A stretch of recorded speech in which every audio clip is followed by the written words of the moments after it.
आप सभी को नव वर्ष की हार्दिक शुभकामनाएं। और जो अभी हमारा ये विक्रमादित्य के द्वारा जो मान्य संवत चल रहा है, ये 83, हम में 83 में हम प्रवेश कर चुके हैं। 2083 82 संवत जो पूरा हो चुका है। तो इस दिन हम विशेष रूप से अपने घरों पर, मंदिरों पर, अपनी दुकानों पर क्या लगाएंगे? ब्रह्म ध्वज लगाएंगे, पताका सहित। अब ये पताका सहित क्या होता है, ये भी आपको बता दिया जाए। हम आपकी जानकारी के लिए बता दें कि विक्रम संवत, आप अपनी वीडियो आरंभ करेंगे। Please open your video.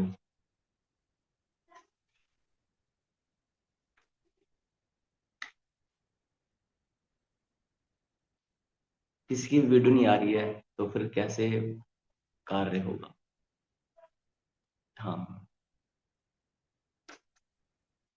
आप स्वयं एक बार सोचें, यदि आप किसी की क्लास ले रहे हैं, कक्षा ले रहे हैं, है ना, और सामने स्क्रीन पर कोई भी ना दिखाई दे, नमस्ते मुकेश साधु, तो फिर ये आपके लिए कैसा हो जाएगा? थोड़ा सा अनकंफर्ट होगा ना, कि हम जिनकी क्लास ले रहे हैं, हमें पता ही नहीं है कि वो बैठे भी हैं कि नहीं बैठे हैं। कई बार ऐसा कैमरा चालू किया और चले गए, वो वीडियो क्या है ऑन जूम करके चले जाते हैं, अपने कामों में लगे रहते हैं। तो हम स्पष्ट मना करते हैं कि 1 घंटे के लिए कोई भी काम नहीं किया जाएगा। तो मैं पुनः आप सभी को नववर्ष की हार्दिक शुभकामनाएं देता हूँ। और आप, नमस्ते, और सब परिवार, आपके घर में ये हर्षोल्लास के दिन मनना चाहिए। तो पहले हम स्तुति करते हैं, 3 बार ओम का उच्चारण बोलेंगे और फिर स्तुति करेंगे। तत्पश्चात हम इस पर बात करेंगे कि अ, नववर्ष क्या है, किस प्रकार से इसे करना चाहिए। तो 3 बार ओम का उच्चारण करते हैं। ओम।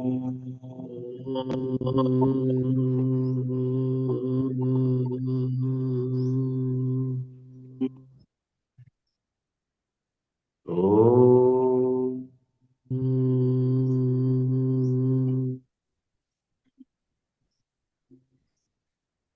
ओम।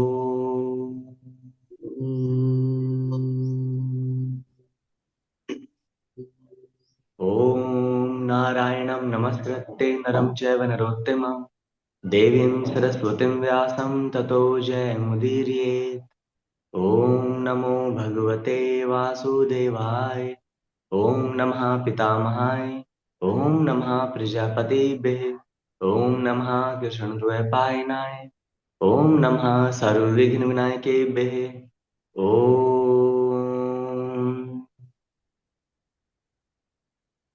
पुनः आप सभी को नववर्ष की हार्दिक शुभकामनाएं। वैसे यदि नववर्ष पे मैं यदि बोलना चाहूँ, ये जो तथ्य हैं, वो इतने तथ्य हैं कि 68 दिन भी यदि बोला जाए, अनेकों घंटे, तो भी ये बिंदु समाप्त नहीं होंगे नववर्ष के लिए। क्योंकि नववर्ष में हमारी पूरी संस्कृति समाहित है। आज हम एक समस्या ये भी है कि हम जब अब विदेशियों के जो नववर्ष को हम कैसे मनाते हैं, पता है उसको क्या, उसको मनाने का तरीका क्या बता दिया गया है? क्या है? आंग्ल नववर्ष की हार्दिक शुभकामनाएं, अंग्रेजी नववर्ष की हार्दिक शुभकामनाएं। ये उचित नहीं है। हमें किसी अन्य की शुभकामनाएं देनी, शुभ कामनाएं, शुभ कैसे हो सकता है जब वो शास्त्र सम्मत ही नहीं है? तो शुभ कैसे हो सकता है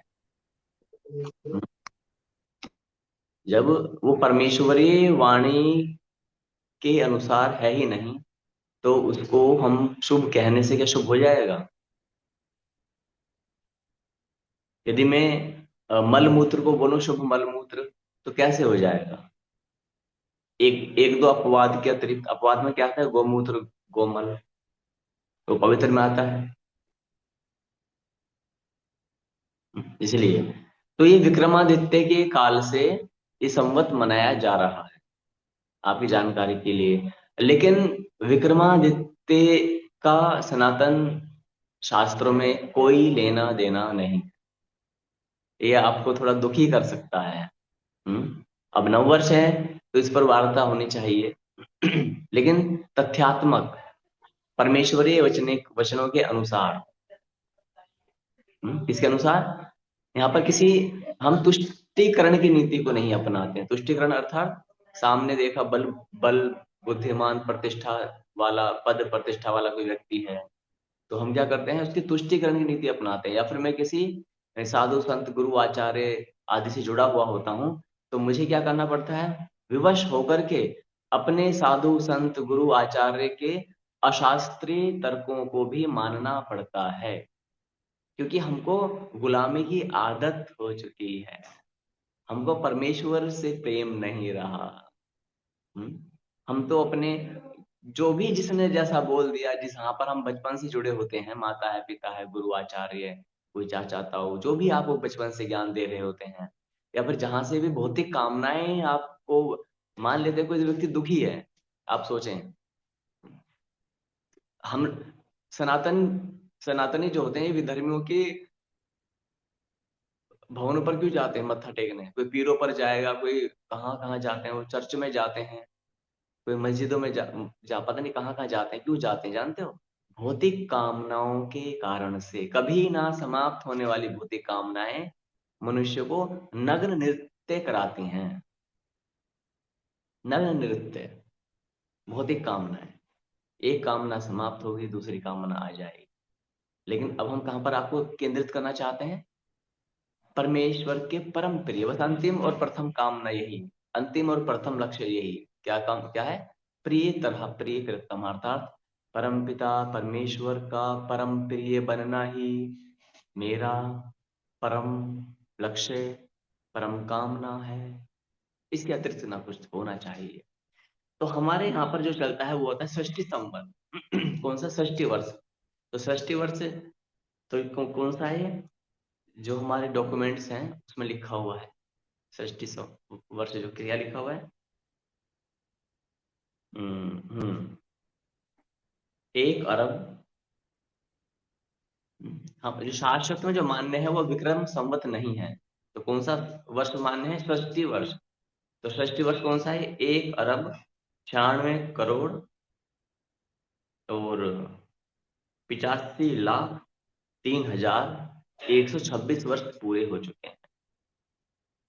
इकाई ढाई सैकड़ा हजार 10,000 लाख, 8 लाख, 1 करोड़ 96, 1 अरब 96 करोड़ 8,53,126 वर्ष पूरे हो चुके हैं। कितने, 1 अरब 96 करोड़ 8,53,126 वर्ष पूरे हो चुके हैं, और 27वें वर्ष में हम प्रवेश कर चुके हैं। ये जो हमारे संस्था के जो डॉक्यूमेंट है, ये उसमें लिखा हुआ है, नीचे आपको दिख रहा होगा, स्क्रीन पर दिख रहा है।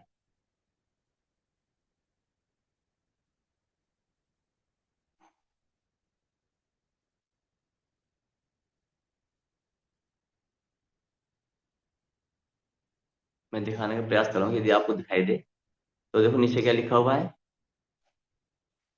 198 करके कुछ है ना। मैं इसको भेज दूंगा, आपकी आवश्यकता होगी ना, भेज दूंगा। तो ये सृष्टि संवत है, सृष्टि वर्ष जो है ये है, तो हम इसको मानते हैं। यानी कि इसमें हमारे जो सृष्टि है ये कब बनी, अन्य अनंत ब्रह्मांड है ना, तो जिस ब्रह्मांड में हम रह रहे हैं, विक्रमादित्य से हमें कोई विशेष प्रयोजन नहीं है। वो कुछ हजार वर्ष पहले तो हुए हैं, आप विचार करें। तो अभी पता नहीं कहाँ से इनको बीच में लाया गया, इसका बड़ा एक विचार है। तो चलो फिर हम आज अपने विषय पर बढ़ते हैं। उत्तम साधु भी आ गए, उत्तम साधु भी आप सभी को पुनः नववर्ष की हार्दिक शुभकामनाएं। आपको चाहिए कि आप अपने घरों पर ब्रह्म ध्वज लगाएं। आपने ये लोगो देखा होगा, शाश्वत का देखा है ना, ये भगवा रंग का जो दिख रहा है ना, ये कपड़ा कटा हुआ सा लाल रंग का, ये जो दिख रहा है, ये जो ऐसे, फिर ऐसे कटा हुआ, फिर ऐसे करके ये इस प्रकार का, ये ऊपर ध्वज है, नीचे पताका है। इस प्रकार का आप अपने घरों पर ध्वज लगाएंगे। इसे झंडा नहीं बोलते हैं, क्या बोलते हैं? ध्वज। ये तो अपने घरों पर, मंदिरों पर, दुकानों पर, जहां पर भी। तो आज हम आगे बढ़ते हैं अपने विषय पर, आगे की ओर। यहाँ पर थे हम, धर्मांतरण। ये हो चुका था। इसका समाधान क्या है? समस्याएं, यदि आप बहुत अधिक गंभीर हैं, तो जो लोग प्रातः काल नहीं आ पाते हैं किसी कारणवश, ऐसा नहीं कि हम निद्रा ग्रस्त होकर के तमोगुण में पड़े हुए हैं, नहीं, वो उचित नहीं है, लेकिन किसी कारणवश यदि आप किसी कारण से नहीं आ पाते हैं, तब आपको चाहिए कि आप YouTube के माध्यम से दिन में कभी भी सीक्वेंस के अनुसार कक्षाओं को सुन सकते हैं। ऐसा नहीं कि कोई सी भी वीडियो सुन ली उठा करके।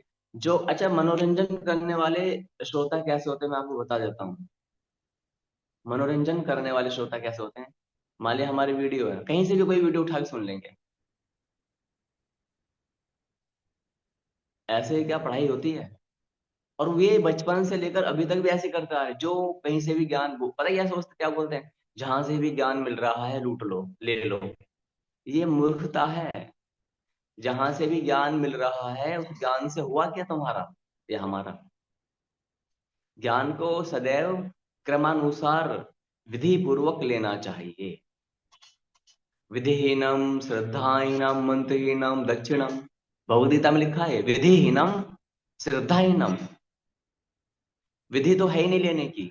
तो ऐसे अविधि पूर्वक कहीं से भी उठाया हुआ ज्ञान केवल और केवल दुख का कारण बनता है। किसका कारण बनता है? केवल और केवल दुख का कारण बनता है। उससे कुछ आपको शांति नहीं मिलने वाली है, ध्यान देना। अभी तक हम वही करते आए ना, बचपन से हम, हमारी आदत में है, लाचार है, हम बेबस हैं। तो इसलिए जो व्यक्ति मेरी वीडियो को रैंडमली उठा करके कहीं से भी सुनना चाहते हैं, कृपा करके वो अपना समय व्यर्थ ना करें।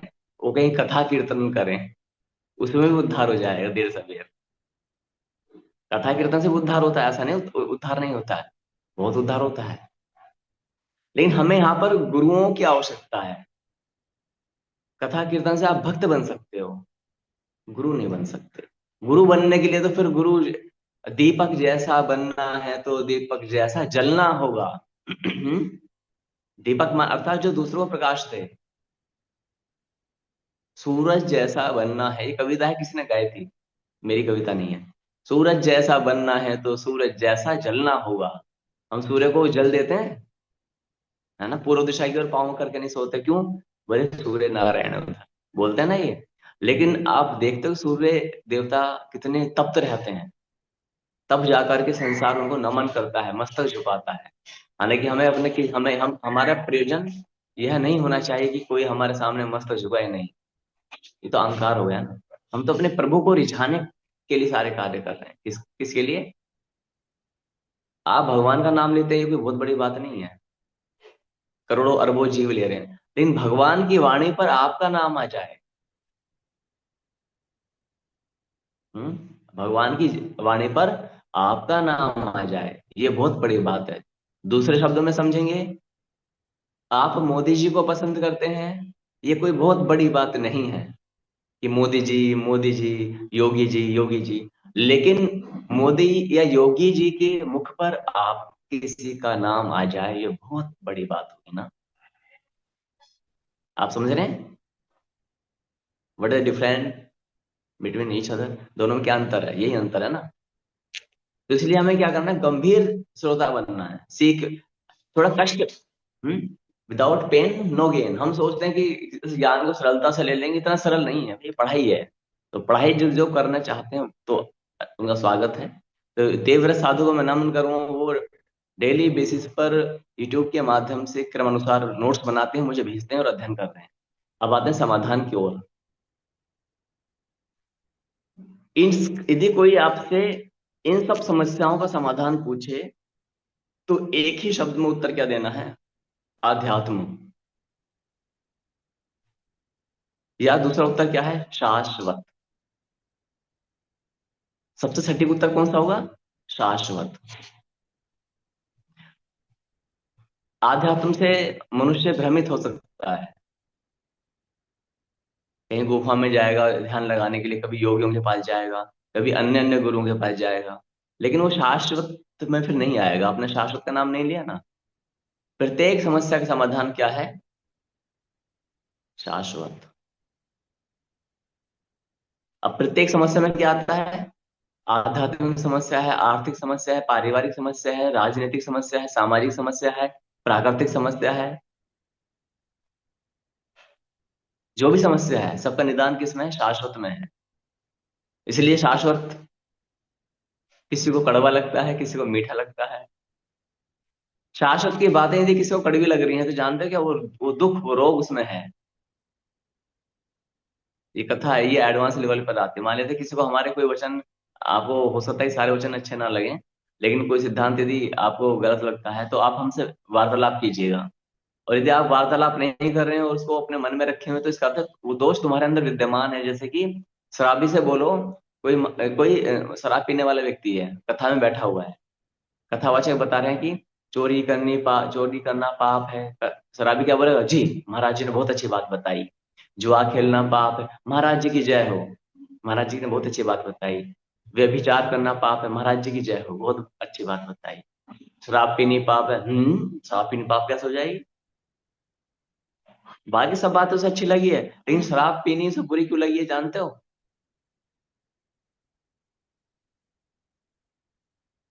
शराब पीनी उसे क्यों बुरा लगा?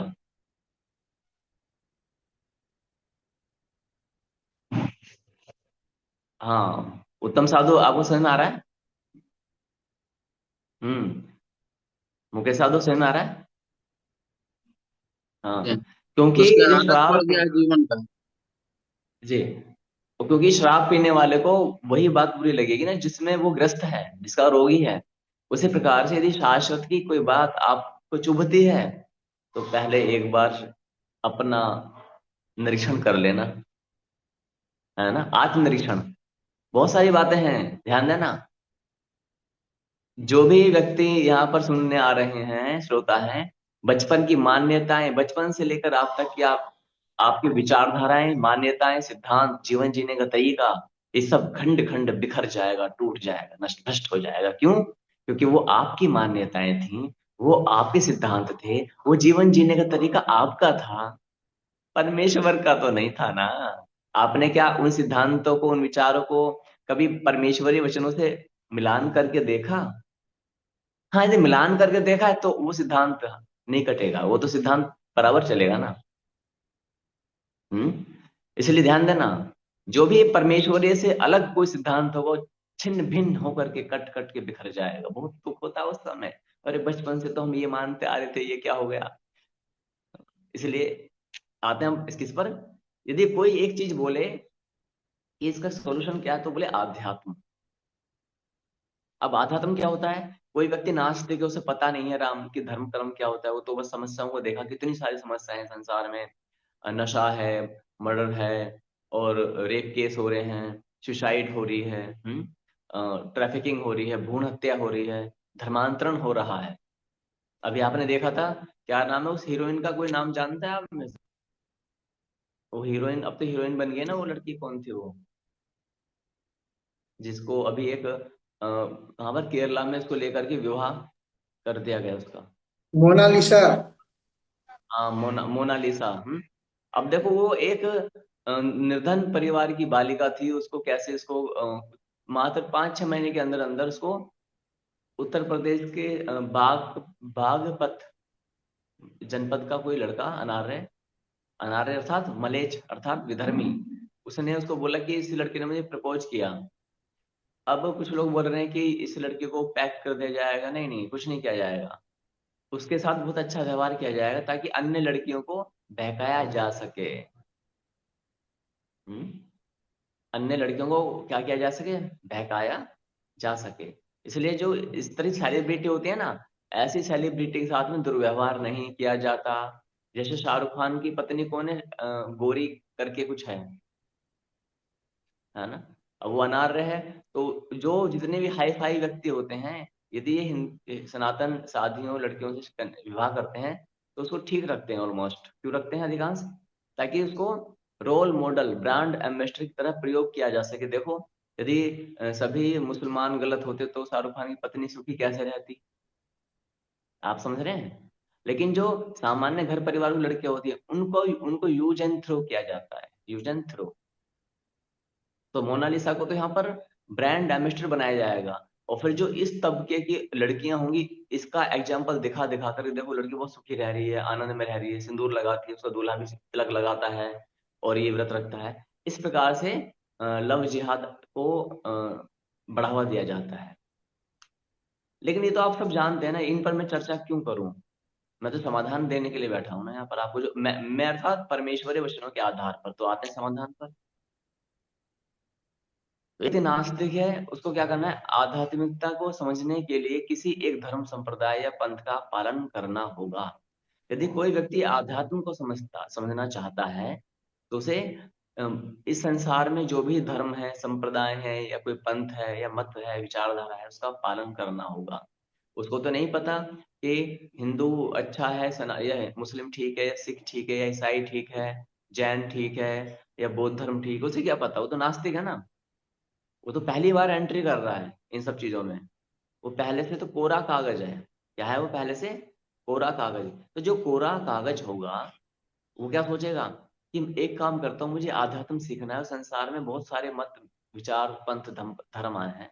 तो मैं एक काम करता हूँ, क्या काम करूंगा? देखो, संसार में अनेक धर्म हैं, संप्रदाय आदि हैं, किंतु मैं सबसे बड़े धर्म की ओर जाऊंगा। हर व्यक्ति को बड़ा चाहिए। क्या चाहिए? बड़ा। और सबसे बड़ा कौन है? परमेश्वर। तो अब आप संसार को तो पा नहीं सकते ना। पा सकते हो? कोई संसार को पा सका है क्या? नहीं पा सका। इच्छाएं, कामनाएं सब रह गई अधूरी उसकी। तो वो सोचेगा कि मैं संसार के सबसे बड़े धर्म की ओर जाऊंगा। अब सबसे बड़ा धर्म, यदि आप देखेंगे तो पॉपुलेशन वाइज, जनसंख्या के अनुसार ईसाई आ जाता है, क्रिश्चियनिटी। और वैसे जो पुराने में आएगा तो सनातन आएगा। तो यहाँ पर क्या करेगा ये व्यक्ति? किसी भी धर्म को समझने के लिए उसके अनुयायियों को नहीं देखना चाहिए। आप किसी भी धर्म को मानना चाहते हैं, या उसको फॉलो करना चाहते हैं, तो आप उस धर्म के जो फॉलोवर्स हैं उनको मत देखो, उनकी पुस्तकों को पढ़ो।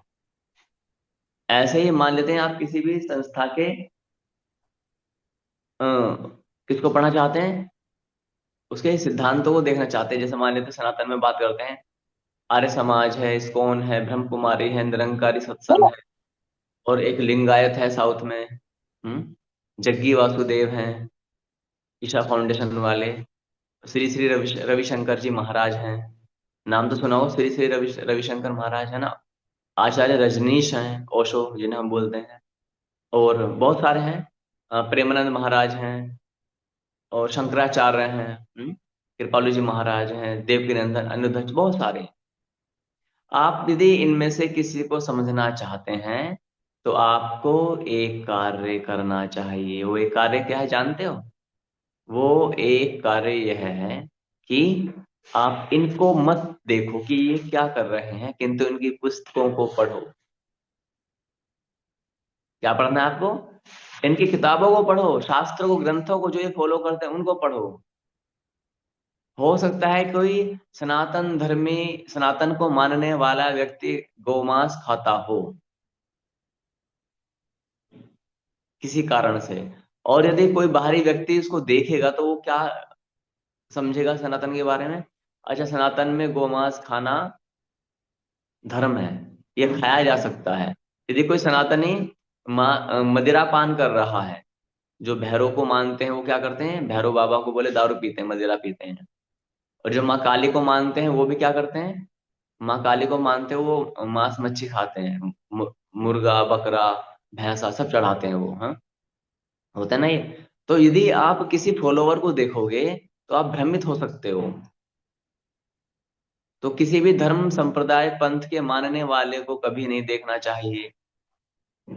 आपने किसी नागा साधु को देख लिया तो वो तो नंगा रहता है, तो आप सनातन धर्म के बारे में क्या लिखोगे? कि सनातन धर्म में पुरुष नंगा रहता है। तो आपको क्या करना चाहिए था? कि जिसको भी आप मानना चाहते हैं, उनके अनुयायियों को, उनके फॉलोवर को कभी ना देखो। केवल उनसे बोलो कि आपकी मुख्य पुस्तकें कौन सी हैं, वो हमें दे दो, हम पढ़ेंगे, हम अध्ययन करेंगे। उसमें से हम पूछेंगे कि, क्योंकि फॉलोवर तो कुछ उल्टा सीधा भी कर सकते हैं। हो सकता है कि कोई मुस्लिम व्यक्ति है, वो तिलक लगाए, एकादशी का व्रत रखे, अब नवरात्रे आने वाले हैं, तो आपको आज से पहला नवरात्र है, तो आपको आदिशक्ति माँ भगवती के पहले नवरात्रे की हार्दिक शुभकामनाएं। हम्म। तो यहाँ तो कन्या पूजन होता है। क्या होता है यहाँ? कन्या पूजन। और मान लेते हैं कि कोई किसी पंथ मत को मानने वाला 6 वर्ष की बच्ची के साथ में विवाह करे, 6 साल की बच्ची के, कन्या के साथ में, और 9 वर्ष की बच्ची के साथ से संतान उत्पत्ति करे, तो क्या आप इसे मान पाएंगे? तो सनातन में तो ऐसा नहीं होता है ना, यहाँ तो कन्या का पूजन होता है। यहाँ 9 वर्ष की बच्ची के साथ में हम संतान उत्पन्न नहीं करते हैं। करते हैं क्या? तो जहां पर, इसलिए हमें पुस्तकों को पढ़ना पड़ेगा। तो यहाँ पर वही बताया जा रहा है, बहुत बारीकी से समझे ना। हम कहते हैं ना कि उसके मानने वाले तो ऐसा करते हैं, ये करते हैं। किताबों को पढ़ो, आप किताबों में क्या लिखा है बस, तो वही लिखा हुआ है। किसी भी धर्म को समझने के लिए उसके अनुयायियों को नहीं देखना चाहिए, किंतु उस धर्म आदि की उपलब्ध मुख्य पुस्तकों को विशुद्ध मानकर ही, जो भी पुस्तक है, मान लेते हैं कि आपने ईसाई धर्म को समझना है, तो आपको क्या करना है? बाइबल आपके हाथ में है, तो बाइबल को विशुद्ध मानकर, कि बाइबल जो मेरे हाथ में है ये बिल्कुल विशुद्ध है, इसमें कोई गलती नहीं है, ऐसा मानकर तार्किक बुद्धि से अवश्य पढ़ना चाहिए। आप इस्लाम को जानना चाहते हैं, तो इस्लाम के फॉलोअर को मत देखो, तो उसकी पुस्तक कुरान ए पाक को पढ़ो। क्या मानकर? कि वो कुरान बिल्कुल विशुद्ध है, लेकिन तार्किक बुद्धि से पढ़ना चाहिए, वो तर्क आगे सिखाए जाएंगे। यदि आपको सनातन को पढ़ना है, तो वेदों को पढ़ो, महाभारत है, पुराण है, इनको पढ़ो, मनुस्मृति है, वाल्मीकि रामायण है, आप इनको पढ़े, लेकिन कैसे पढ़ना है? विशुद्ध मानकर, कि शास्त्र बिल्कुल विशुद्ध हैं, किंतु तार्किक बुद्धि से ही पढ़ना चाहिए। बिना तर्क के पढ़ोगे तो फिर कोई कार्य नहीं हो पाएगा। बिना तर्क के पढ़ने का क्या लाभ? कोई लाभ नहीं है। तो कैसे पढ़ना है? तार्किक बुद्धि से। क्या मानकर? कि जो भी पुस्तक मेरे हाथ में है, महाभारत मेरे हाथ में है तो बिल्कुल शुद्ध है, पुराण मेरे हाथ में है तो बिल्कुल शुद्ध है, बाइबल मेरे हाथ में है तो बिल्कुल शुद्ध है, गुरु ग्रंथ साहिब मेरे हाथ में है तो बिल्कुल शुद्ध है, त्रिपिटक मेरे हाथ में है तो बिल्कुल शुद्ध है। और जो लोग संविधान को मानने वाले हैं, तो उनके लिए भी शास्त्र में स्वागत है। संविधान आप पढ़ रहे हैं, डॉक्टर भीमराव अंबेडकर द्वारा लिखा हुआ संविधान, जिसमें संशोधन ना हुआ हो, यानी कि 1950 के आस 50 के आसपास का, 50 के, ठीक है, 1950 में संविधान लागू हुआ था ना, वो वाला। अब तो उसमें तो संशोधन लगा दिए, वो नहीं। उसको भी आपको क्या मान के पढ़ना है? कि जो भी मेरे हाथ में संविधान है, यह बिल्कुल शुद्ध है। हम्म। यह बिल्कुल शुद्ध है। आप पाकिस्तान में रहते हैं, आप अमेरिका, कनाडा, फ्रांस, जर्मनी, जहां भी रहते हैं, जो लोग नास्तिक हैं, जो बोलते हैं कि हम तो अपने देश के संविधान, कॉन्स्टिट्यूशन ऑफ कंट्री को ही मानते हैं, तो ठीक है, कोई बात नहीं, आप पढ़ो। लेकिन जो आगे के तर्क है, उन पर तो बुद्धि लगाओ ना थोड़ा सा। तर्क करने के लिए भी तो आपको ट्रेनिंग लेनी पड़ेगी। तर्क करोगे क्या? एक 5वीं क्लास का बच्चा क्या तर्क कर सकता है? एक व्यक्ति पीएचडी किए हुए है, एक व्यक्ति 5वीं क्लास का बच्चा, वो क्या तर्क करेगा? तो तर्क लेने के लिए भी तो कहीं ना कहीं जाना पड़ेगा ना, हमें गुरु परम गुरु के, साधु संतों के पास में, या जो विद्वान कुछ लगता है, हमें वहां जाना पड़ेगा। तो ठीक है, अब हम तो बुद्धिमान नहीं है, तो हम किसकी शरण में आए हैं? परमेश्वर की शरण में आए हैं। तो यहाँ पर देखना, इन सूत्रों का उपयोग यह पता लगाने के लिए किया जा सकता है कि कौन सी पुस्तक अंतिम रूप से परम प्रमाणिक होगी। These formulas can be used to figure out which book will be ultimate authentic। अर्थात परम प्रमाणिक। क्यों? क्योंकि संसार में लगभग 10,000 से ज्यादा मत, पंथ, संप्रदाय, धर्म, तथा धर्म तो सनातन ही है, लेकिन अब धर्म ही बोला जाता है, सामान्य आप समझने के लिए समझेंगे। तो ये कितने? 10,000 से ज्यादा है। क्या आपके पास जीवन में इतने दिन भी हैं कि आप 10,000 से ज्यादा धर्मों की पुस्तकों को का अध्ययन कर सको? इतना समय है आपके पास में? नहीं कर सकते ना, है ही नहीं। आप सनातन के शास्त्र को पढ़ते पढ़ते ही बचपन से जवानी तक बूढ़े हो जाओगे, समझते हुए। रीडिंग तो कर सकते हैं आप, समझते हुए बूढ़े हो जाओगे। इतना समय नहीं है। तो इसलिए पहले सीख लेना कि पढ़ना कैसे है। कुछ ही शब्दों में आप उन सब शास्त्रों को जो देगा आप वो कर सकते हो। देखो ये सूत्र है। आप कृपा करके जो गंभीर श्रोतागण हैं वो अपनी कॉपी पेन ले लें, क्योंकि ये थोड़ा सा बौद्धिक कार्य है और इसमें आपको समझ लगानी होगी। किसी भी शास्त्र को, किसी भी पुस्तक को, हिंदी इंग्लिश गणित की पुस्तक है या फिर कोई शास्त्र है, वेद पुराण रामायण महाभारत मनुस्मृति या बाइबल या कुरान गुरु ग्रंथ साहिब त्रिपिटक, जैनिज्म का, जैन का कोई धर्म संप्रदाय, यहूदियों का कोई पुस्तक हो सकती है, तौरेत इंजील, जो भी है। इन सबको जो लिखने के कुछ विधियां होती है संसार में, चाहे फिर वो विज्ञान वर्ग हो या कोई होम साइंस हो या फिर कोई भी नैतिक शिक्षा हो, कोई भी क्यों ना हो, यहाँ तक कि एक एप्लीकेशन में लिखोगे ना, उसका भी सिद्धांत होता है। तो किसी को लिखने की क्या क्या विधियां संसार में हैं उनको समझना है। फॉर्मूला वन यहाँ पर समझेंगे थोड़ा सा, पहले चित्र देखेंगे जो फिगर बनाई है हमने। A1, A1 passed on knowledge to his successor, अर्थात A1 ने नॉलेज को, ज्ञान को किसे दिया, अपने उत्तराधिकारी को दे दिया। तो उसका सक्सेसर कौन है, A2। तो A1 एक व्यक्ति है, उसने अपनी, एक उदाहरण दे रहा हूं मैं आपको। A1 कौन है, बहुत बहुत परम बुद्धिमान व्यक्ति है संसार का। परम क्या है, बुद्धिमान व्यक्ति, संसार का बुद्धिमान व्यक्ति है। किसी कॉलोनी का, किसी गांव ग्राम नगर का नहीं है, विश्व स्तरीय बुद्धिमान व्यक्ति है A1। उसने अपने उत्तराधिकारी A2 को ज्ञान दिया और वो A1 ज्ञान दे करके चला गया। बहुत ध्यान से सुनना, ये शाश्वत का मूल आधार है। ऐसे बहुत सारे हैं लेकिन अभी ये मूल आधार में है, ठीक है, इसको समझना है। तो क्या किया, A1 ने A2 को ज्ञान दिया। और जब A2 ने क्या किया, A1 तो ज्ञान देकर चले गए। ज्ञान कैसे दिया, मान लेते हैं कि 3 वर्ष का नित्य का सुबह दोपहर शाम का ज्ञान दिया, कि दोपहर में वो क्या करता है A1, सुबह में क्या करता है, शाम को क्या करता है, पूरा 3 साल का दिया। और बहुत बारीकी से उस ज्ञान को सुनाया, A2 को सुनाया समझाया। और उसके बाद में A1 जो है वो चले गए, कहीं चले गए। फिर A2 ने क्या किया, उस ज्ञान को लिया और कुछ समय बाद A3 को दे दिया। किसे दे दिया, A3 को। हम्म A3 को क्या किया, ज्ञान दे दिया। तो यहां पर बताया जा रहा है, but A2 passed on the knowledge to his illegal successor without permission of A1। A1 ने जब A2 को ज्ञान दिया था, ये नहीं कहा था कि इस ज्ञान को आप आगे किसी को देना, नहीं कहा था ना, केवल वो ज्ञान A2 के लिए था। क्योंकि यदि A1 ये कहते कि तुम A2 से कि इस ज्ञान को आगे तुम्हें किसी को देना है, तो A1 क्या बोलते, A2 को कि पहले तुम इसे अच्छी तरह से सीखो मेरे सामने ही। मैं तुम्हारी जांच परीक्षा लूंगा, टेस्ट लूंगा, परीक्षा लूंगा और इसके नोट्स लिखाऊंगा। इसको आप लिखोगे, वो सब मुझे दिखाओगे, ताकि आप A3 को प्रॉपर ज्ञान दे सकें, कोई मिस्टेक ना हो। कहीं ऐसा ना हो कि मेरे पिता 2 दिन से चिंता में बैठे हुए थे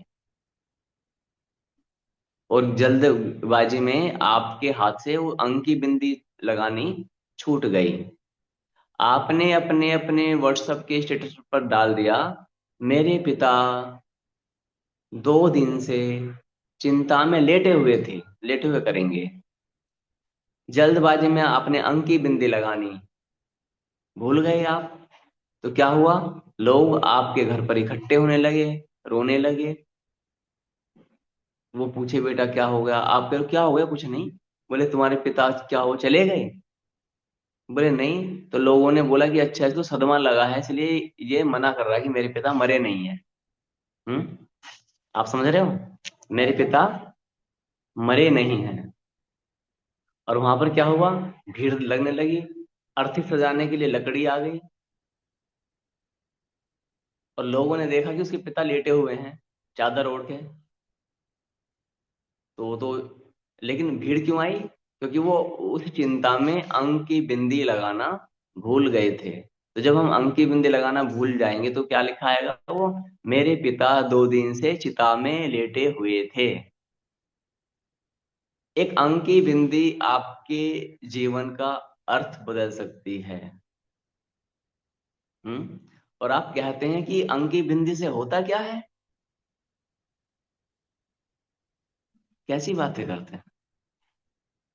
एक अंक की बिंदी से वहां भीड़ लग गई, लकड़ियां आ गई, कफन आ गया, सामग्री आ गई, रोने पीटने वाले आ गए। आपके आपने तो स्टेटस लगाया, संबंधी आने लगे, दूर दूर से फोन आने लगे। और आप कह रहे हो क्या हुआ, पिताजी तो लेटे हैं, और लोग बोल रहे हैं कि आपको सदमा लगा है इसलिए आप बोल नहीं पा रहे हैं। होता ना। तो वहां पर इसलिए ये मत कहना कि इससे क्या हो जाता है, बहुत बड़ा ये तो हानि हो जाएगी ना, इसलिए अनुमति नहीं। तो A1 ने क्या किया, A2 को तो ज्ञान दिया, लेकिन ये नहीं कहा था कि A3 को कि आप इस ज्ञान को आगे देना। A3 ने इस ज्ञान को A4 को दिया, A5 को दिया, उसने फिर करते करते करते A80 तक आ गया। अब मैं आपसे जानना चाहता हूं, जो A80 ने सोचा, 80वें व्यक्ति ने सोचा कि ये ज्ञान तो बहुत अच्छा है, ये ज्ञान बहुत अच्छा है, तो उसने क्या किया, इस ज्ञान को एक पुस्तक का रूप दे दिया, लिख दिया, लेखनी ली, कलम वगैरह जो भी, और अपना लिखना चालू कर दिया। अब ये बताएं कि ये जो 80वां व्यक्ति इस ज्ञान को लिखेगा कितने परसेंट शुद्ध होगा ये। यहाँ पर लिखा है, A80 wrote the book without permission, how accurate will this book be। यह पुस्तक कितने प्रतिशत शुद्ध होगी। हम्म। मैंने ज्ञान आपको दिया, अब जो मैं आपको सुना रहा हूँ यही ज्ञान आप किसी और को सुनाए, फिर वो किसी और को सुनाए, फिर वो किसी और को सुनाए। तो ये जो मैं ज्ञान सुना रहा हूँ वो शुद्ध रूप से सुना पाएगा क्या, नहीं सुना पाएगा। तो इस प्रकार से जो ज्ञान प्राप्त हुआ है वो ज्ञान नहीं रहा, उसमें मिलावट हो चुकी है बहुत भयंकर रूप से। तो चाहे वो 1% की मिलावट हो, चिंता का हो जाए, चिंता का चित्ता, लेकिन वो अशुद्ध हो गया, उससे उससे हानि हो सकती है। अब कुछ दिनों के बाद में क्या हुआ, A1 आया, ये A1 दिख रहा है आपको, A1 के साइड में एक तीर है, ये तीर देखो, ये नीचे आया यहाँ तक। और फिर इसने नोट क्या देखा, I found some mistakes but now it is 100% accurate. उसने देखा कि जो ज्ञान मैंने A2 को दिया था, A1 जो आया नीचे, A1 ने कहा कि जो ज्ञान मैंने कभी A2 को दिया था उसने बिना परमिशन के A3 को दे दिया, और ऐसे ही करते करते बिना परमिशन के वो A80 तक आया है। और A80 ने उस पुस्तक को लिख दिया, लेकिन इस पुस्तक में तो बहुत सारी मिस्टेक्स हैं, गलतियां हैं, दोष हैं, त्रुटि हैं। तो इसने क्या किया, A1 ने उन गलतियों को ठीक किया, और फिर उसमें एक पुस्तक में लिखवा दिया कि इस पुस्तक को मैंने अब चेक किया है और यह पुस्तक अब 100% अक्यूरेट है, और यह ज्ञान मेरे द्वारा ही पहले कभी दिया गया था, सारा लिख दिया। तो अब A1 के जांच करने के बाद में यह पुस्तक 100% एक्यूरेट हो जाएगी। कितने परसेंट, 100% एक्यूरेट हो जाएगी। लेकिन कंडीशन एक है, ये जो नोट है ना, नोट विशेष, ये उसी पुस्तक में मेंशन होना चाहिए। तो कहीं ना कहीं इस वाले फॉर्मूला में हमारी बाइबल फंस जाती है, बाइबल आती है। बाइबल को लगभग 40 व्यक्तियों ने लिखा, 1000 साल में लिखा। कितने साल में बाइबल को लिखा, 1000 साल में लिखा। और जब आप ईसाई लोगों से पूछते हो कि बाइबल को कैसे लिखा, तो क्या बोलते हैं, सभी का एक जैसा फंडा है, सभी का एक जैसा अ, सूत्र निकल के आता है। हम्म? मैं एक निवेदन और करूंगा आपसे।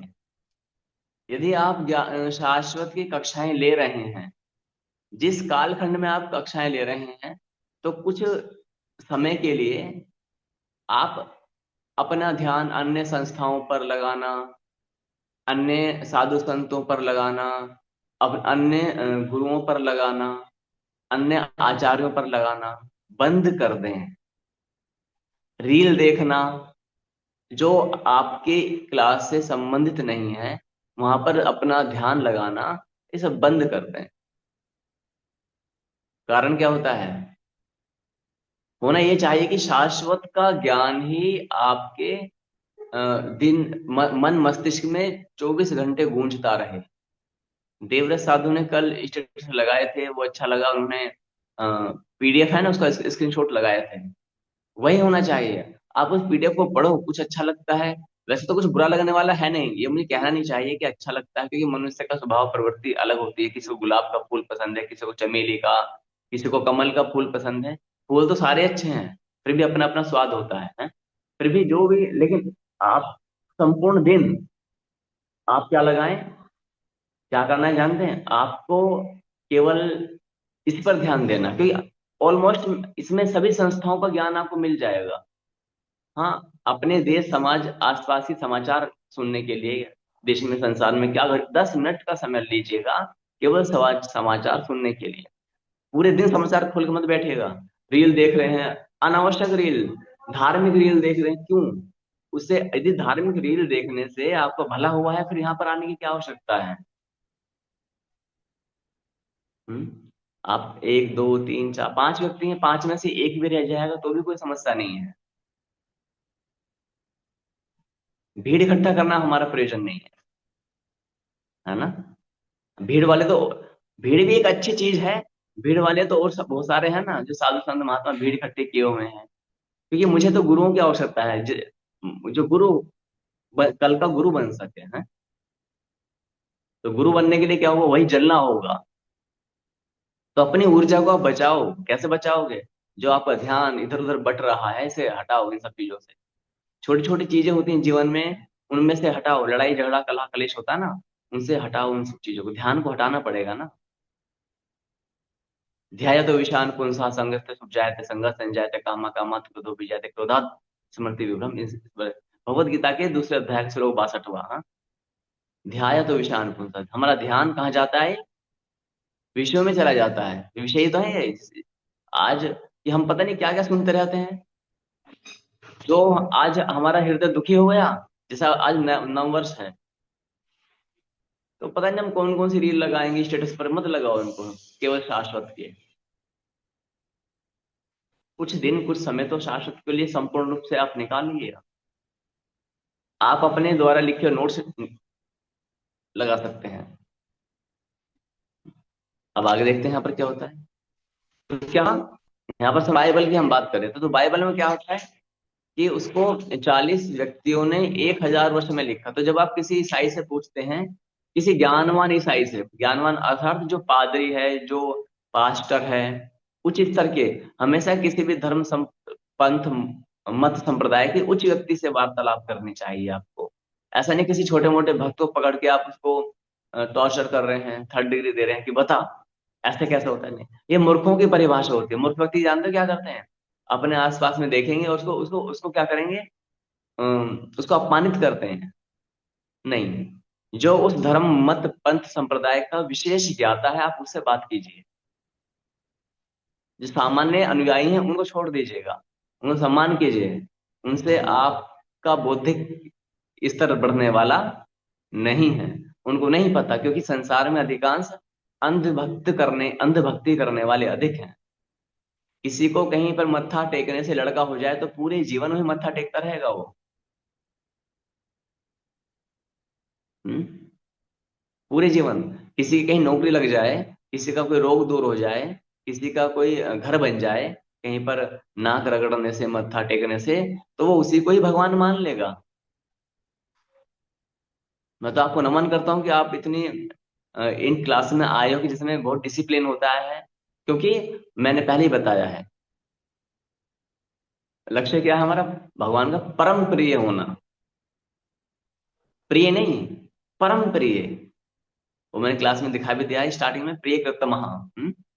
भगवान कृष्ण ने भी शंकर जी से क्या मांगा कि मुझे कोई पदार्थ नहीं चाहिए, सब पदार्थों की अपेक्षा मैं आपका परम प्रिय हो जाऊं, ये मांगा। और हम क्या मांग रहे हैं? मैं समाज का कल्याण करूंगा। क्यों करोगे तुम समाज का कल्याण? पहले अपन दूसरों की, एक एक गीत है, दूसरों की जय से पहले खुद की जय करें। सुना है क्या किसी ने? हैं? उधर और इसको भगवत गीता में क्या सिखा? उधरे जात मनात मनम नाथ मानव वसा। हे अर्जुन, तू पहले अपना उद्धार कर। तो अपना उद्धार क्या है? अपना उद्धार है परमेश्वरीय वचनों के अनुसार जीवन जीना, उनको समझना। जीवन तो बाद में जियोगे ना, पहले समझोगे। समझोगे तो बाद में, पहले सुनोगे। और सुनने के लिए श्रद्धा चाहिए।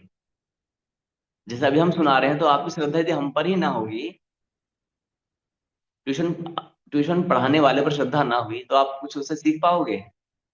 नहीं कभी नहीं सीख पाओगे, आपकी लड़ाई हो जाएगी वहां पर। तो श्रद्धा तो रखो। मत मानना आप एक भी बात शाश्वत की। कुछ दिन सुन तो लो, कम से कम विधि पूर्वक सुनो, लेकिन मनोरंजन के लिए नहीं सुनना है। यहाँ पर आते हैं बाइबल पर। तो यहाँ पे हम ईसाई समुदाय से पूछते हैं, तो वो बोलते हैं, क्या बोलते हैं? कि ईश्वरीय प्रेरणा से 40 व्यक्तियों ने समय समय पर आकर के 1000 साल में बाइबल लिखी। अब हम पूछते हैं, प्रभु जी ये बताएं कि बाइबल को जब लिखा गया था, तो वो प्रेरणा भगवान ने ही दी थी, इसकी क्या गारंटी है?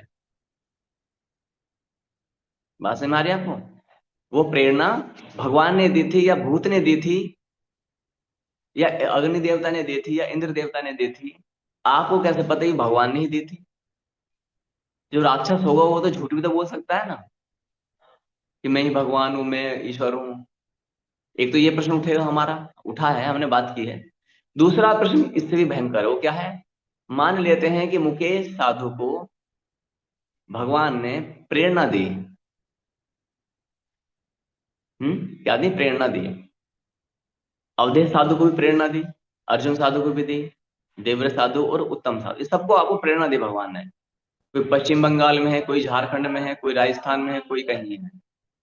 आप सबने क्या किया? किसी ने अथर्ववेद लिखा, किसी ने यजुर्वेद लिखा, किसी ने ऋग्वेद लिखा, किसी ने सामवेद, किसी ने बाइबल लिख डाली। अब आपको सबको प्रेरणा किसने दी है? भगवान ने दी है। मान लिया कि भगवान ने प्रेरणा दी है। लेकिन जो शास्त्र ग्रंथ आपने लिखे हैं, लिखने के बाद इसकी जांच परीक्षा भगवान ने की थी क्या? हाँ या ना? नहीं की थी।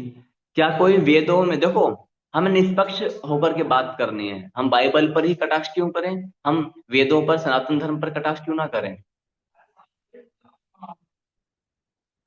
पक्षपात रहित जीवन जीना चाहिए। तो जब हम ऐसा पाते हैं, आप, तो हम वेदों को पढ़ते हैं, बाइबल को पढ़ते हैं, और जो ब्रह्म कुमारी की संस्था है उसको हम पढ़ते हैं, और जो गौड़ीय संप्रदाय इस्कॉन टेम्पल है इनको हम पढ़ते हैं, शंकराचार्य को जब हम पढ़ते हैं, तो इनमें यही सिद्धांत है, अधिकांश मिलता जुलता सिद्धांत है, कि अंदर से प्रेरणा आई, और प्रेरणा आने के बाद में वो पुस्तक लिख डाली। लिखने के बाद उसकी जांच किसने की कि इसमें अंकी बिंदी की गलती नहीं की गई है? कहीं ऐसा तो नहीं कि हमारे पिता 2 दिन से चिंता में लेटे हुए थे और हमने कहानी लिटा दिए? हमने कहा चिता में लिटा दिए। कहानी लिटाई, चिता में लिटा दी, और वहां पर हम क्या करें? सारी भीड़ लग गई, रोना धोना चालू हो गया। अरे पिताजी कहाँ चले गए? बोले पिताजी तो लेटे सो रहे हैं, चिंता में है ये। बोले चिता में लिखा था आपने? अरे वो गलती से चिता लिख दी तुमने, तुम्हारी गलती हुई, और हम 100 100 किलोमीटर से तुम्हारे घर पर आ गए हैं तेल खर्च करके।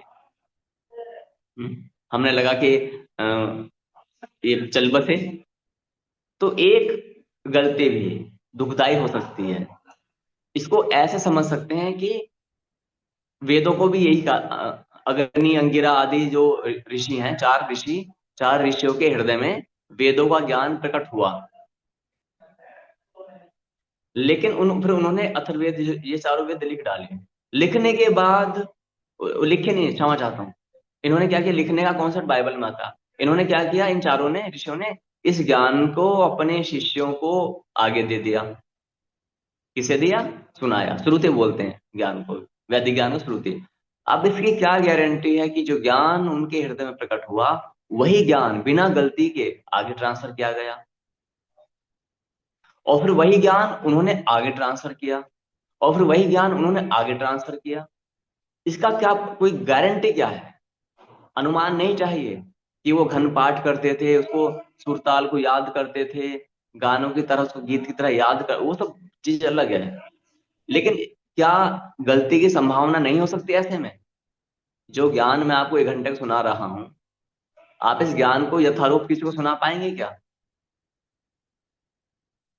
यदि मैंने आपको एक गाना सुनाया, एक आरती सुनाई, ओम जय जगदीश हरे, आपको सुनाया, या फिर जन गण मन अधिनायक जय हे भारत भाग्य विधाता, ये मैंने सुना दिया। पंजाब सिंध सब कुछ सुनाया, पूरा राष्ट्रगान, ठीक है। तो अ, पूरा नहीं गाएंगे क्योंकि फिर हमें सावधानी की उपस्थिति में आना पड़ता है, इसलिए। तो राष्ट्रगान हमने आपको पूरा सुना दिया, आपको भी याद हो गया। लेकिन ध्यान देना, जिस प्रकार से मैं गा सकता हूँ उस प्रकार से आप नहीं गा सकते। उत्तम साधु पश्चिम बंगाल से बिलोंग करते हैं, उनके सुनाने का तरीका और शब्दों को बोलने का तरीका अलग हो जाएगा। कोई पंजाबी व्यक्ति होंगे तो उनका एक्सेंट अलग हो जाएगा, कोई बिहारी व्यक्ति होंगे उनका एक्सेंट अलग हो जाएगा, हरियाणा लोग होंगे, हरियाणा के, उनका जनगण मन को बोलने का अलग हो जाएगा। आप अंग्रेजों को बुलवाएंगे तो वो अलग बोलेंगे। और जब शब्दों के बोलने का तरीका अलग होता है ना, तो उनको ना अर्थ भी अलग निकलता है। अंग्रेज कैसे बोल, जाना गाना माना अधिनायक जाया है, जना गणा मना कर देंगे, वो क्या करेंगे, जन गण मन नहीं, जना गणा मना। इस प्रकार से बहुत अंतर होता है ना। तो वहां पर क्या हुआ, ये अंतर आया। तो इस प्रकार से बाइबल को लिखा गया। लेकिन अब एक चीज समझनी है, यदि बाइबल में ये आ जाए कि जीसस जो उनके परमात्मा हैं, जीसस ने बाइबल को ये जो 40 व्यक्तियों ने लिखी, और जब ये बाइबल पूरी कंप्लीट हो गई, उसके बाद में जीसस आए धरती पर, और उन्होंने उस पुस्तक को पढ़ा, पढ़ने के बाद में जांचा, जांचने के बाद में जो गलतियां थी उन्हें दूर की, और फिर नीचे लिख दिया कि इस पुस्तक को मैंने पढ़ा था, ये मेरे अनुयायियों के द्वारा लिखी हुई थी, और मैंने इस पुस्तक को अब बहुत सावधानी से पढ़ा और उसमें कोई गलती बाकी नहीं है। बात समझ में आई? तब तो माना जा सकता है। लेकिन जब आप बाइबल का अध्ययन करते हो, मैंने बाइबल को क्यों उठाया पहले, क्योंकि संसार में सबसे अधिक मानने वाले लोग बाइबल के हैं। लगभग 200 करोड़, कितने, 200 करोड़ व्यक्ति ईसाई हैं संसार में। इसलिए मैंने इसको उठाया है। क्योंकि अभी जो हमने पढ़ा था ना, पीटक में कोई व्यक्ति होगा तो संसार के सबसे बड़े धर्म की ओर जाएगा ना, तो सबसे बड़ा धर्म क्या मिलेगा उसे गूगल पर, या आसपास में पूछेगा, ईसाई धर्म, है ना, उसके फॉलोअर ज्यादा है ना, देश भी ज्यादा है। तो इसलिए क्या होगा, लेकिन बाइबल में ऐसा कोई सिद्धांत नहीं आता है। वो बोलते हैं कि केवल परमेश्वर के तुम, मेरी बातें हुई हैं, फादर से बात हुई है, पास्टर से बातें हुई हैं, हाँ, सोशल मीडिया के थ्रू, और मैं गया भी हूँ उनकी संस्थाओं में। ये मत सोचना कि मैंने केवल ऐसे ही अध्ययन किया है। मैं 16-17 वर्ष की अवस्था से ही घर से बाहर निकल गया था कुछ समय के लिए। मैं 16-17 वर्ष की अवस्था से मैंने अध्ययन में बाहर संस्था में रहा, सत्य की खोज में रहा, साधनाएं की, जंगलों में बैठ कर के तपस्याएं, साधनाएं की, 6-6 8-8 घंटा में जंगलों में बैठा रहता था एक ही आसन पर। चींटे शरीर को खा रहे होते थे, सहन करता था मैं। ये मेरी बाल्यावस्था का समय है। उस समय अनुभूतियां भी हुई, ऐसा नहीं, अनुभूतियां भी होती हैं, देवी देवताओं की अनुभूतियां होती हैं। तो जब हमने बाइबल का अध्ययन किया तो कोई उत्तर ना दे पाया, बोले नहीं ये पवित्र है। एक ने मेरे को लिख के भेजा कि बाइबल में कोई गलत शब्द लिखा हुआ है, ये बता दो। मैंने कहा, गलत हो या ना हो, मुझे ये लेना देना नहीं है। वो तो नैतिक शिक्षा में भी कोई गलत काम नहीं होता है। मुझे बताएं कि परमेश्वर के द्वारा ये अनुमोदित है या नहीं है, परमेश्वर के द्वारा मान्यता प्राप्त है या नहीं है, या मानव के द्वारा मान्यता प्राप्त है। बोले इसका उत्तर नहीं है हमारे पास। हाँ तो समझ में आ गया, पहला सूत्र समझ में आ गया। ये 5 सूत्र हैं, एक एक सूत्र 5 नंबर का आता है, और 5 सूत्र परीक्षा में अवश्य आते हैं। अच्छा, कौन कौन मेरी बात सुन रहा है? मुझे अवधेश साधु और मुकेश साधु तो दिख रहे हैं। तो बाकी अर्जुन साधु, देवव्रत साधु, उत्तम साधु जी सुन रहे हैं। तो एक बार आप माइक को अनम्यूट कर दीजिएगा, या एक बार कैमरे पर अपना मुखमंडल दिखा दीजिएगा। हाँ, सुन रहे हैं सर। हाँ ठीक है, उत्तम साधु। और कौन? अर्जुन साधु और देवव्रत साधु, ठीक है। बहुत बहुत, तो आप कैमरा खोल सकते हैं तो खोल लीजिएगा, है ना? यदि कैमरा खोल सकते हैं तो इससे ना हमें अच्छा लगता है कि हमारा एक परिवार है। हाँ ठीक है। अच्छा, जब कोई बाइक पर जाता है ना तो उसको मैं मना कर देता हूँ। क्यों? मैं सुनने नहीं देता बाइक पर। क्यों नहीं सुनने देता जानते हो? बाइक पर है ना, उसके हाथ ऐसे रहते हैं बाइक पर। अभी जैसे देवव्रत साधु को देखो, नमन करता हूँ इनको मैं। और क्यों? ये अब जा रहे हैं लेकिन इन्होंने कैमरा भी खोल लिया है, लेकिन जब आप उतरोगे तो कैमरा बंद कर देना। रोड पर चलते हुए कोई भी कैमरा चालू ना करें। रोड पर, मार्ग पर चलते हुए, पैदल या बाइक पर, या आप कार की ड्राइविंग कर रहे हैं, तो आप मेरी कक्षाओं को कभी भी ना सुने। जैसे मध्य प्रदेश से सुनते हैं रात्रि, रात्रि में क्लासेस में, कौन है वो? यतेंद्र साधु, है ना? तो उनको, वो परिश्रम करते हैं, विलंब हो जाता है, इसलिए मैंने बोला आप चाहे गाड़ी कहीं खड़ी कर लीजिएगा। मैं भी रात्रि में जो कक्षाएं लेता हूँ, गाड़ी खड़ी कर लेता हूँ कहीं ना कहीं पेट्रोल पंप के किनारे, और उसमें क्लास लेता हूँ। रात्रि की भी मैंने ऐसे ली थी कहीं। इसलिए तो आपको बाइबल का कॉन्सेप्ट समझ आ गया होगा, आई थिंक। ठीक है, बारीकी से समझना है, लेकिन निष्पक्ष रूप से समझना है। जैसे मैंने वेदों पर अभी प्रश्न चिन्ह उठाया, तो मेरे कई सारे जो वेदों को मानने वाले होते हैं, वेदों को मानने वाली मुख्य संस्था कौन है सनातन में? आर्य समाज। जो केवल वेदों को मानती है, वो पुराणों को, महाभारत और रामायण को कपोल कल्पना बोलती है। आर्य समाज क्या कहता है कि, क्या बोलता है जानते हो? कि जो ये हैं हमारे पुराण हैं, ये कपोल कल्पना है। आप 16-17 वर्ष की अवस्था में मैंने पहली बार सत्यार्थ प्रकाश पढ़ी थी। आर्य समाज ने इस देश को बहुत बड़े बड़े क्रांतिकारी दिए हैं, और आर्य समाज का इस देश में बहुत बड़ा योगदान रहा है, स्वतंत्रता से लेकर, पहले से लेकर के अब तक का। लेकिन उसको समस्या क्या रही है कि वो निराकारवादी है। और शाश्वत क्या है? निराकार, साकार दोनों को इम्पोर्टेंस देता है, और तर्क के आधार पर देता है। वो एडवांस क्लास में बताएंगे, हैं? लेकिन जब हमने पूछा कि आप केवल वेदों को मानते हैं, तो वेद बताएं कैसे प्रमाणित हुए, तो फिर वो अन्य अन्य मुझे बताते हैं, लेकिन वो सब वैसा नहीं हो पाता है। जो एक तर्क होता है, सिद्धांत, वो नहीं। ऐसे ही बाइबल का होता है। तो मैंने कहा ऐसे तो बाइबल भी फिर वो प्रमाणिक हो जाएगी। हम्म ऐसे ब्रह्म कुमारी जो बाबा लेखराज को शिव का अवतार बताते हैं, निराकार शिव, तो वो भी फिर परम प्रमाणिक हो जाएगा। ऐसे कैसे हो जाएगा? लेकिन यदि हम पुराणों को मान लेते हैं, महाभारत को मानते हैं, तो वेद प्रमाणिक हो जाते हैं। तो सूत्र दो समझ में आया। इसकी थ्योरी, थ्योरी क्या है? थ्योरी पढ़नी है, और इसको अच्छे से नोट्स बनाने हैं, इसका ग्राफ बनाना है, इसको समझना है। समझना है बहुत अच्छे से, तभी इसका लाभ होगा।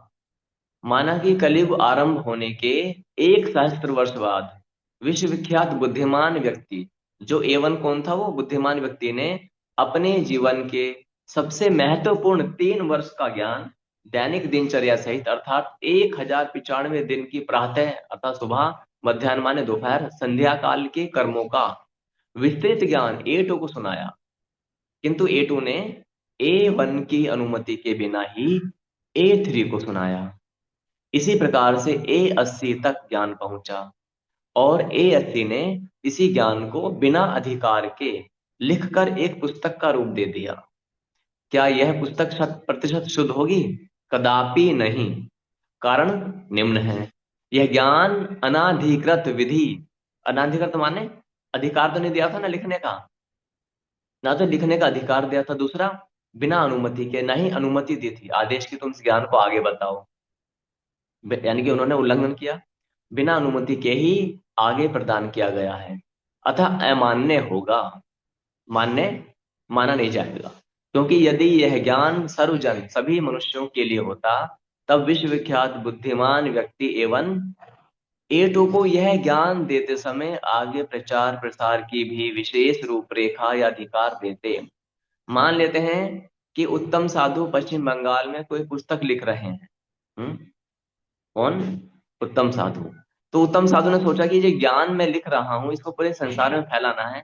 तो जिसको भी पहली बार ज्ञान सुनाएंगे उसको बताएंगे, देखो आप इस ज्ञान को सावधानी से लिखना, क्योंकि आपके ऊपर, आपके कंधों पर उत्तरदायित्व है इस ज्ञान को संसार में फैलाने का। लेकिन यहाँ पर ऐसा कोई अधिकार या आदेश नहीं आता है।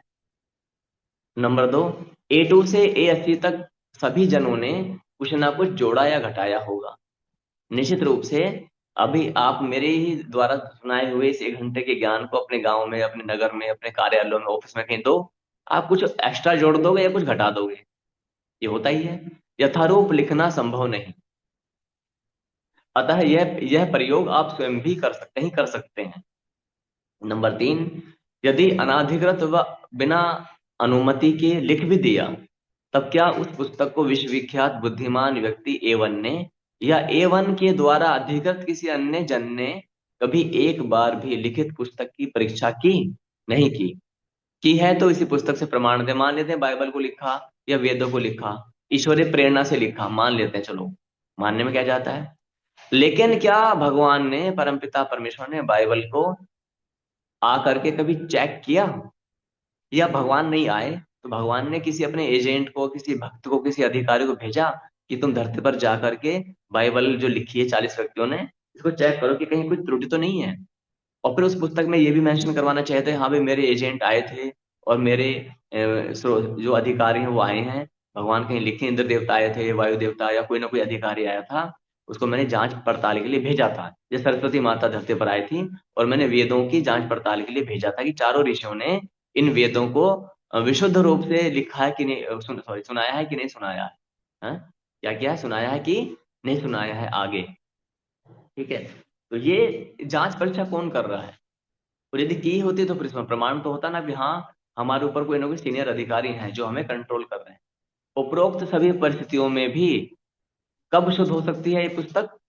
यदि इसी पुस्तक में स्पष्ट रूप से विश्वविख्यात बुद्धिमान व्यक्ति A1 या A1 द्वारा अधिकृत किसी अन्य जन्म, मनुष्य जन्म माने आत्मा के द्वारा पुस्तक की परीक्षा व शुद्धिकरण की पुष्टि लिखी हो। ध्यान दें, उसी पुस्तक में लिखी हो। हम्म। उसी पुस्तक में लिखी हो, ध्यान देना, मैं आपको बताता हूँ। मेरा समय अधिक हो गया, मैं अभी विराम लगाऊंगा। वेद सर्वमान्य है, वेदों का उल्लंघन करना महापाप है। मैं केवल आपको समझाने के लिए बता रहा हूँ। वेदों का किसी भी मनुष्य को उल्लंघन नहीं करना चाहिए। वेद सनातन में सर्वमान्य, सर्वोच्च, परम पूजनीय है। यहीं पर हम ओम बोलेंगे, विराम लगाएंगे। आपको पुनः नववर्ष की हार्दिक शुभकामनाएं। एक निवेदन और करूंगा, ऐसा एक कपड़ा लेकर के लाल रंग का, और ये अपना बनवाएंगे और अपने घरों के ऊपर लगाएंगे। जो हमारा लोगो है ये ब्रह्म ध्वज है, ऊपर ध्वज है जिसे आप उर्दू में झंडा बोलते हो, नीचे पताका है। ये पताका देखिए तिकोना, ये पताका है, ये पताका, ये झंडा, दोनों को मिला करके लगाया जाता है। एक बार ओम बोलेंगे सभी। ओम। ओ। ओम। नमस्ते ओम। अवधेश साधु, नमस्ते मुकेश साधु, हाँ, नमस्ते गुरुदेव। साधु, नमस्ते देवव्रत साधु, नमस्ते उत्तम साधु। नमस्ते।